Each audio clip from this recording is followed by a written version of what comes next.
நமஸ்காரம். உங்கள் கல்பனா ஸ்ரீகாந்த். மகர ராசி மற்றும் மகர லக்ன அன்பர்களுக்கு இந்த டிசம்பர் மாதம் எப்படி இருக்க போகுது அப்படின்றத நம்ம பார்க்க போகிறோம். ஃபர்ஸ்ட் அண்ட் ஃபோர்மோஸ்ட் சாதகமாக இருக்குங்க. அப்பாடியோ நல்ல காலம் வந்துடுச்சு அப்படின்றது உங்கள் கண்களுக்கு தெரியுதுங்க. நல்லாவே தெரியுது. திருப்தியாக இருக்கும், ப்ளசண்ட்டாக இருக்கும், ஸ்ட்ரெஸ் ரிலீவ்டாக இருக்கும். ஒவ்வொரு விஷயமாக நான் சொல்லிட்டு வரேன். ஸ்கிப் பண்ணாமல் கடைசி வரைக்கும் பாருங்கள். பல மெச்சாரிட்டி உங்களுக்குள்ளே வந்துருச்சு. கொஞ்சம் நஞ்சமாக நிறைய விஷயங்கள் நீங்கள் பார்த்துட்டீங்க.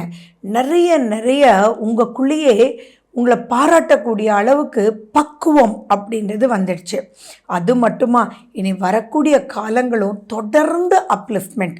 பட் ஒரு விஷயத்தை ஜெயிக்கிறோம் அப்படின்றத விட ஜெயிக்கிறதுக்கு உண்டான வழி கிடைக்கக்கூடிய மாதம்னா அது இந்த டிசம்பர் மாதம்தான். சரி, எப்படின்றதை நம்ம பார்க்குறதுக்கு முன்னாடி ஃபர்ஸ்ட் டைம் நம்ம சேனலை பார்க்குறீங்கன்னா சப்ஸ்கிரைப் பண்ணிக்கோங்க, பெல் பட்டனை ப்ரெஸ் பண்ணுங்கள், ஆல் என்ற ஆப்ஷனை சூஸ் பண்ணிக்கோங்க. ஃபர்ஸ்ட் சுக்ரன் உங்கள் மேலேயே இருக்கார். சுக்ரன் யார்?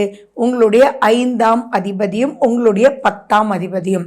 சுக்ரன் இங்கே இருக்கும்போது என்னென்னா சுகமான, ஜாலியான, திருப்தியான, கம்ஃபர்டபுளான, நீங்கள் எதெல்லாம் கம்ஃபர்ட் ஜோனுக்குள்ளே இல்லாமல் இருந்தீங்களோ அத்தனை விஷயங்களும் உங்களுக்கு கம்ஃபர்ட் ஜோனுக்குள்ளே வந்துடுவீங்கங்க. ஃபார் எக்ஸாம்பிள், நிறைய மகராசி அன்பர்கள் என்கிட்ட கேட்குறது என்னென்னா, மேடம் லேபரஸே அமையல, நான் தொழிலை மூடிட்டுமா, ஆர்டர்ஸ் வருது ஆனால் அதுக்குண்டான டூல்ஸே கிடைக்கல, நிறைய ப்ராஜெக்ட்ஸ் ஃப்ரீலான்சராக நான் எடுத்தேன் மேடம், ஆனால் அதுக்குண்டான சின்ன விஷயங்கள் நடக்கலை, ஒரு சின்ன டிசைனிங் அவன் கரெக்டாக பண்ண மாட்டேன்றான், இப்படின்றது தொடர்ந்து சொல்லிட்டு இருக்கீங்க இல்லையா? இப்போது அவங்களே தேடி வருவாங்க, உங்களை பற்றி புரிஞ்சு வருவாங்க, நீங்கள் அவங்கள பற்றி புரிஞ்சுக்குவீங்க. அப்போ மூடிடலாமா அப்படின்னு நினச்ச உங்களுடைய தொழில், விட்டுடலாமா அப்படின்னு நினச்ச உங்களுடைய ப்ராஜெக்ட்ஸ் எல்லாமே கை கோத்து பிரம்மாண்டமாக, சுகமாக, சுபிக்ஷமாக, கம்ஃபர்டபுளாக வரும்னா வேறு என்ன சார் வேணும்? அப்போது நீங்கள் ஃபினான்ஷியலியும் ரொம்ப சூப்பராக வந்துடுவீங்க. உங்களுக்குள்ள கான்ஃபிடென்ஸும் சூப்பராக வரும். இப்போ மெச்சூரிட்டி அப்படின்றது நிறைய வந்துட்டதுனால நீங்கள் யாரெல்லாம் நம்பி இந்த நிலைமைக்கு வந்தீங்களோ அவங்கக்கிட்ட கேட்பீங்க, தம்பி நான் உன்னை நம்பி இந்த ஆர்டர் எடுக்கலாமா, நீ இது பண்ணுவியா, ஒரு கான்ட்ராக்ட் நம்ம சைன் பண்ணிடலாமே, பேச்சுவார்த்தையில் மட்டும் வேண்டாமே அப்படின்னு சொல்லிட்டு நீங்கள் அவங்களுடைய கம்ஃபர்டபுள் ஜோனையும் ஏன் நீங்கள் விட்டுட்டு போனீங்க அப்படின்றதும் புரிஞ்சு அந்த கம்ஃபர்டபுள் ஜோனுக்கும் உங்களுக்கும் இருக்கக்கூடிய எண்ணமோ அதை புதன் 11 அப்படி இருக்கும்போது கம்யூனிகேஷனை நீங்கள் கம்யூனிகேட் பண்ணி அவங்களுக்கும் ப்ளஸ்ஸாக உங்களுக்கும் ப்ளஸ்ஸாக இருக்கக்கூடியதை டாக்குமெண்ட் பண்ணி சூப்பராக லாங் டைமுக்கு பிரகாசமாக வரக்கூடிய ஒரு அற்புதமான ஒரு காலகட்டம். அதே மாதிரி பார்த்திங்கன்னா இப்போ திருமண யோகம் பலருக்கும் வரும். ஏன்னா நிறைய பேர் வேண்டாம் மேடம், கல்யாணன்ற வார்த்தையே வேண்டாம், ஏற்கனவே இங்கே பண தட்டுப்பாடு, அதில் பிரச்சனை வேற, குடும்பத்துக்குள்ள ஏண்டாப்பா இருக்கோன்றிருக்கு, அப்போ இன்னொருத்தரை வேற கல்யாணம் பண்ணிட்டு வேண்டாமே. அது பெண்மகளாக இருந்தாலும் ஆண்மகனாக இருந்தாலும் நிறைய இந்த வார்த்தையை தொடர்ந்து கேட்டுட்டேன். நோட் பண்ணி வச்சுக்கோங்க. நீங்கள் மகரமாக இருந்தால் இப்போ திருமணத்துக்குள்ளே போகணும் அப்படின்ற உங்களுக்கு கம்யூனிகேட் பண்ண ஒருத்தர் வேணுன்றதும் அண்ட் எதுவுமே இல்லாமல் தனித்து வாழ முடியாது அப்படின்ற ஒரு எண்ணமும் அதை ரசித்து அவங்களோட வாழலாமேன்ற ஒரு விஷயத்தை சுக்கிரனும் புதனும் கொடுத்துருவார். சரி, எண்ணத்தை கொடுத்தா மட்டும் போதுமா, அப்படி அமையுமா அப்படின்னு பார்த்தா புதன் 11ஆம் வீட்டில் இருக்கும்போது திருமணம் திருப்தியாக அமையும். அதே மாதிரி என்னடா இவ்வளோ ஜாலியாக இருக்குது, இவ்வளோ தாண்டா வாழ்க்கையா, இவ்வளோ தாண்டா, இது சின்ன விஷயம் அட்ஜஸ்ட் பண்ணிட்டோ போதும்டா அப்படின்ற மாதிரி எல்லாம் உங்களுக்குள்ளே தோணும். ஃபார் எக்ஸாம்பிள், சரிடா 2 பேரும் சம்பாதிக்கிறோம், ஒருத்தரை நம்ம குக்காக வச்சுக்கிட்டோன்னா முடிஞ்சு போச்சுடா, இந்த வாரம் உன்னோட ஹவுஸ் ஹோல்டு, இந்த வாரம் என்னுடைய ஹவுஸ் ஹோல்டு அப்படின்னு பிரிஞ்சுட்டா முடிஞ்சுதுடா அப்படின்னு சொல்லி உங்களுக்குள்ளேயே ஒரு எந்தெந்த விஷயத்தை எப்படி பிரிச்சுக்கணும் அப்படின்றதும் அதை கம்யூனிகேட் பண்ணி இதுக்காக ஒரு திருமண பந்தத்தை இழக்கணுமா அப்படின்ற ஒரு உணர்வை கொடுத்துரும்னா வேறு என்ன நான் சொல்கிறது, அவ்வளவு அழகான மந்த்துங்க இந்த டிசம்பர் மாதம் மந்த். அது மட்டும் இல்லை, 11 அப்படின்னாலே ரீமேரேஜ். அப்போது திருமணமாகி பிரிஞ்சு சண்டை சச்சரவுன்னு உள்ளே போய் நிறைய பிரச்சனைகளை பார்த்துருந்தா கூட, ஏன் கோர்ட்டு வாசலில் போய் டைவர்ஸ் அப்படின்ற ஒரு ஸ்டேஜில் இருந்தால் கூட இப்போது விட்டு கொடுத்து போலாமே அப்படின்ற ஒரு எண்ணமும் ஏற்பட்டு ரீஜாயின் ஆகிறதுக்கும் வாய்ப்புகள் நிறையா இருக்குது.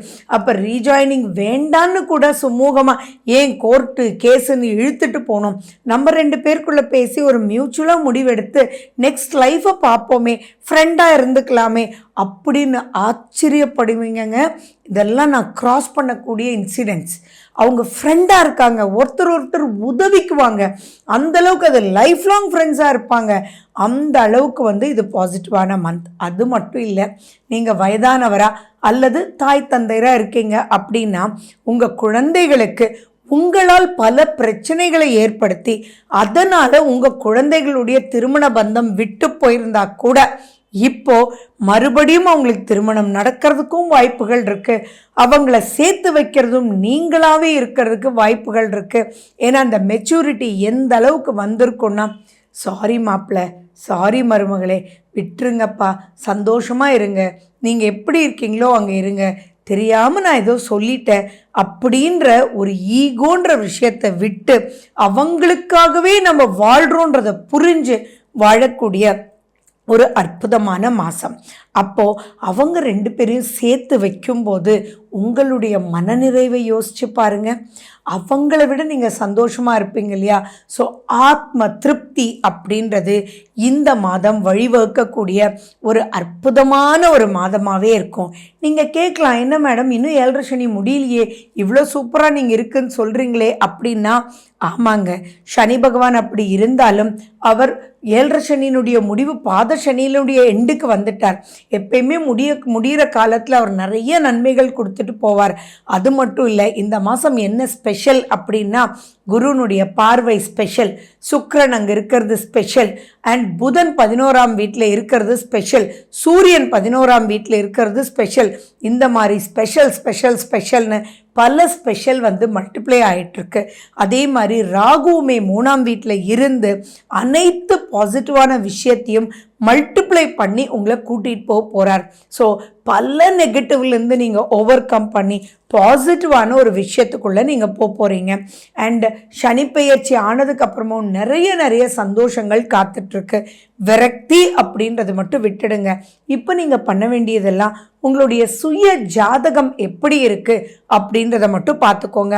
அதில் இருக்கக்கூடிய திசாபுத்தியை பேலன்ஸ் பண்ணிட்டீங்க அப்படின்னா இந்த மாதம் அற்புதமான ஒரு மாதமாகவே இருக்குது. சரி, நம்ம சேனல் இதுதான் ஃபர்ஸ்ட் டைம் பார்க்குறீங்கன்னா சப்ஸ்கிரைப் பண்ணிக்கோங்க, பெல் பட்டனை ப்ரெஸ் பண்ணுங்கள், ஆல் என்ற ஆப்ஷனை சூஸ் பண்ணிக்கோங்க. பட் ஸ்டில் எவ்வளோ விஷயங்கள் நல்லா இருந்தாலும் சந்திராஷ்டமம் அப்படின்ற ஒரு விஷயத்தில் நீங்கள் கொஞ்சம் எச்சரிக்கையாக தான் இருக்கணும். அப்படிப்பட்ட சந்திராஷ்டமம் எப்போ வருதுன்றது நான் சொல்கிறேன், நோட் பண்ணி வச்சுக்கோங்க, உங்கள் ஃபோனில் அலாம் வச்சுக்கோங்க. அந்த பீரியடில் புது முயற்சிகள் எதுவும் இல்லாமல், ஃபார் எக்ஸாம்பிள் நீங்கள் கம்யூனிகேஷனில் ஒரு டாக்குமெண்ட் பண்ணுவீங்கன்னு சொன்னேன் இல்லையா, அந்த டாக்குமெண்டேஷனில் அப்போ பண்ணாமல் இருந்தீங்க அப்படின்னாலே அது ஆட்டோமேட்டிக்காக ப்ளஸ். ஏன்னா செவ்வாய் 7ல் உட்காந்துட்ருக்குன்றது ஞாபகம் வச்சுக்கணும். செவ்வாய் தன்னுடைய 8ஆம் பார்வையாக சனி பகவானை பார்த்துட்டு இருக்கார். அந்த இடத்துல கொஞ்சம் காஷனாக இருக்கணும். எதுவுமே நீங்கள் டக்குன்னு வெடுக்குன்னு பேசிடக்கூடாது.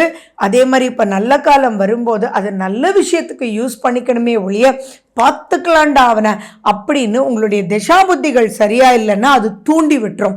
அப்படி நீங்கள் போய் இப்போ நீங்கள் ஜெயிக்கக்கூடிய காலம் கரெக்டான உங்கள் கண்ணுக்கு பட்டுட்டாங்கன்ட்டு அவங்கள உங்கள் நன்மைக்காக யூஸ் பண்ணாமல் அவங்கள உங்களுக்கு நெகட்டிவ் பண்ணவங்கள நீங்கள் நெகட்டிவ் ஆக்கிறதுக்கு யூஸ் பண்ணிக்கிட்டீங்கன்னா அப்புறம் அதுக்குள்ளே மாட்ட போகிறது நீங்கள் தான்.